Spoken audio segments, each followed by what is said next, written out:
ঢাকার আশুলিয়ার শ্রীপুর সড়কের হাঁটুর সমান পানি নামাতে লাগলো ১৯ দিন, তবে এখনো কাটেনি দুর্ভোগ। সমস্যার স্থায়ী সমাধান চান এলাকাবাসী। ভারী বৃষ্টি হলে ফের জলাবদ্ধতার শঙ্কা তাদের। নাজমুল হুদার পাঠানো তথ্য ছবিতে ডেস্ক রিপোর্ট।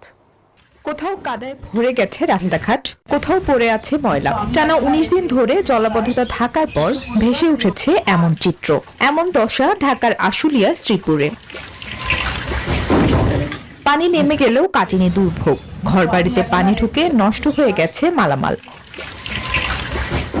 অপরিকল্পিত ড্রেনেজ নেই, পানি নেমে যাওয়ার যথাযথ ব্যবস্থা। তাই ভারী বৃষ্টি হলেই এখানকার বাসিন্দাদের পড়তে হয় এমন পরিস্থিতিতে।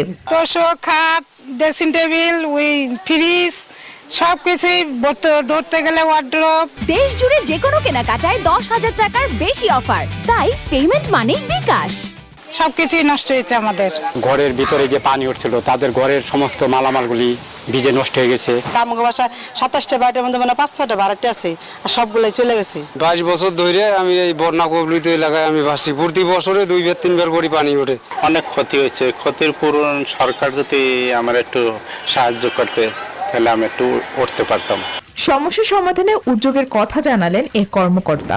প্রাথমিক কনসার্ন ধরে আমরা কাজ করে যাচ্ছি। একই সাথে তাদের যে ক্ষয়ক্ষতি হচ্ছে সেটাও আমরা নিরূপণ করব, খুব শীঘ্রই নিরূপণ করব, এবং উপজেলা প্রশাসনের পক্ষ থেকে যদি কোনোভাবে সহযোগিতা করা সম্ভব হয় আমরা অবশ্যই সেটা করব।